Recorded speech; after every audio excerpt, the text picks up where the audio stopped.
আসসালামু আলাইকুম। চিকেন চাপ আমরা সবাই কম বেশি খেয়েছি, কিন্তু লইট্টা মাছের চাপ আমরা মনে হয় অনেকেই খাইনি। লইট্টা মাছ অনেকেই পছন্দ করে না। এরকম একটি রেসিপি হলে আশা করছি সবাই পছন্দ করবে। এজন্য আমি আমার প্রয়োজন মতো লইট্টা মাছ নিয়ে নিয়েছি। চেষ্টা করবেন একটু বড় সাইজের লইট্টা মাছ নিতে, এতে চাপের সাইজ খুব ভালো হবে। এবার আমি আপনাদেরকে দেখিয়ে দিচ্ছি চাপের জন্য লইট্টা মাছ কীভাবে কাটতে হবে। এই জন্য প্রথমে এর যে বাড়তি অংশগুলো আছে, যেগুলো খাওয়া যায় না, ওইগুলো খুব ভালো করে এবং সুন্দরভাবে কেটে ফেলে দিব। আর সাথে মাথার অংশটি ফেলে দেব। লইট্টা মাছের মাথার অংশ খাওয়া যায় না। লইট্টা মাছ অনেক নরম এবং একটু পিচ্ছিল টাইপের বিধায় এটি কাটতে একটু অসুবিধা হয়। আমি এখানে ছুরি দিয়ে কেটে আপনাদের দেখিয়ে দিচ্ছি। আর যাদের ছুরি দিয়ে কাটতে অসুবিধা হয় তারা বটি দিয়ে কেটে নিতে পারবেন। মাছের পেটের অংশে যে বাড়তি চামড়াটি আছে সেটিও ফেলে দেব, পেটের ভিতরে ময়লা পরিষ্কার করার সাথে সাথে। এবার চাপের জন্য যে সাইজে কাটবেন সেই সাইজে আমি আপনাদের দেখিয়ে দিচ্ছি। প্রথমে মাছটিকে লম্বা যতটুকু রাখতে চান সে অনুযায়ী কেটে নেবেন। এবার এটিকে পেটের অংশে গিয়ে যে মোটা কাঁটাটি আছে সেটিকে সরিয়ে নেব। ছুরির সাহায্যে আলতো হাতে হালকা করে কেটে নেবেন। আস্তে আস্তে এক পাশ কেটে পরে অপর পাশ থেকে কেটে এর ভিতরে যে মোটা কাঁটাটি আছে ফেলে দিবেন। এরপর দেখবেন এটি চাপের সাইজে চলে আসবে। ভিডিওটি ভালোভাবে লক্ষ্য করলেই আপনারা বুঝতে পারবেন আমি কিভাবে মাছের কাঁটাটি সরিয়ে নিয়েছি। তবে এই কাঁটাটি সরিয়ে নেওয়া একটু কষ্টসাধ্য, কারণ মাছটি অনেক পিছলা এবং নরম। এর ধরতে গেলে হাত ফসকে বেরিয়ে যেতে চায়। যদি একবার এই কষ্টসাধ্য কাজটি করে ফেলতে পারেন তবে খুব মজাদার একটি রেসিপি তৈরি করতে পারবেন। ভিডিওতে ভালোভাবে দেখেন আমি কিভাবে কাঁটাটি সরিয়ে নিচ্ছি। এভাবেই আপনারা খুব আলতো হাতে কাঁটাটি সরিয়ে নেবেন। এবার দেখুন আমার চাপের জন্য লইট্টা মাছ রেডি হয়ে গেছে।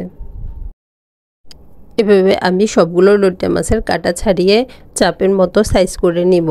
এদিকে আমার সবগুলো লইট্টা মাছ এভাবে কাটা হয়ে গেছে। এবার এই লইট্টা মাছগুলোকে খুব ভালোভাবে ধুয়ে পানি ঝরিয়ে নিব। এবার এর মধ্যে মশলা মাখিয়ে নিব। প্রথমেই দিয়ে দিচ্ছি লবণ, অল্প পরিমাণে লবণ দিব। সাগরের মাছে লবণের পরিমাণ কম লাগে, এজন্য আপনারা বুঝে লবণ দিবেন। এরপর এর মধ্যে দিয়ে দিচ্ছি গোলমরিচ গুঁড়া, অল্প জিরা গুঁড়া আর অল্প ধনিয়া গুঁড়া। দিচ্ছি শুকনো মরিচের গুঁড়া, আদা আর রসুনের পেস্ট। দিচ্ছি 2 চা চামচ সয়া সস আর 1 চা চামচ টমেটো সস। এবার সবগুলো উপকরণ হাত দিয়ে খুব ভালোভাবে মাখিয়ে নিব। আমার এখানে যেহেতু লইট্টা মাছ কম, এখানে আমি অল্প পরিমাণে মশলা ব্যবহার করেছি। আপনারা যতটুকু তৈরি করবেন সেই অনুপাতে মশলা দিবেন।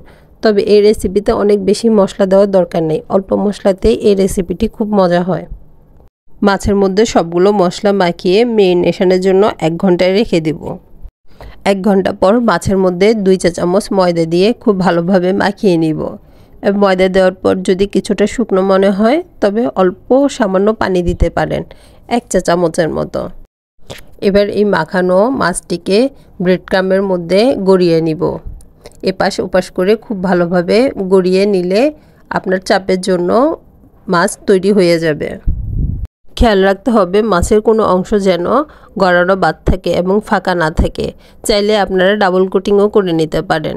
এজন্য আলাদাভাবে আটা গুলিয়ে বা ময়দা গুলিয়ে ওটাতে চুবিয়ে নতুন করে আবার ব্রেড ক্রাম্বে চুবিয়ে নিতে পারেন, অথবা ডিম ফেটিয়ে ডিমের মধ্যে চুবিয়েও কোটিং করতে পারেন।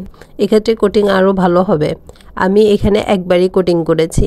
আমি আরেকটি আপনাদের দেখিয়ে দিচ্ছি কিভাবে করেছি।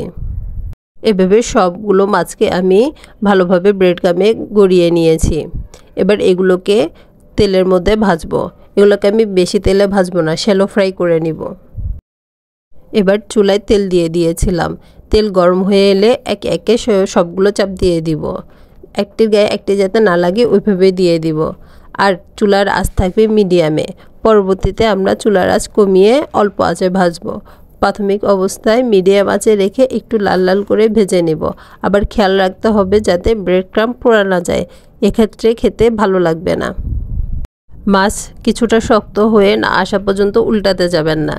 আমি পণ্ডিতি করে মাছ শক্ত হওয়ার আগেই উল্টাতে গেছি এবং মাছটি ভেঙে গেছে। এজন্য যখন মাছটি প্রপারভাবে লাল হয়ে আসবে বা কিছুটা শক্ত হয়ে আসবে তখন এটিকে উল্টাবেন। দেখবেন সবগুলো পিসই খুব সুন্দর থাকবে এবং একটিও ভাঙবে না। চুলার হিট সম্পর্কে আমি আপনাদের আবার বলে দিচ্ছি। প্রথমে চুলার হিট মিডিয়াম আঁচে থাকবে।